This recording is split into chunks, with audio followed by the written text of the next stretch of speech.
Let me go with the 15th problem here.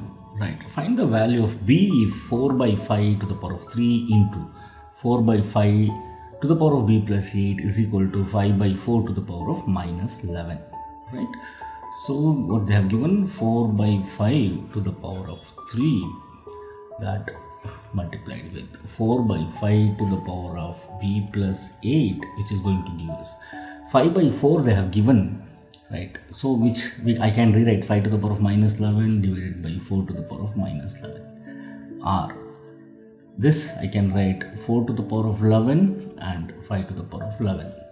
Right, this I'll transfer to the numerator and this I'll transfer to the denominator. When you transfer, the power sign is going to change, so this will become 4 to the power of 4 by 5 to the power of 11. Right, so as the base is same, I can directly equate the power, that is 3 plus b plus 8 is equal to 11. See how? So here this will become 4 by 5 to the power of 3 plus b plus 8. How? A to the power of m into a to the power of n is equal to a to the power of m plus n. Right, so now what happens? 8 plus 3, 11. b plus 11 is equal to 11, or b is equal to 11 minus 11, which is going to give us 0.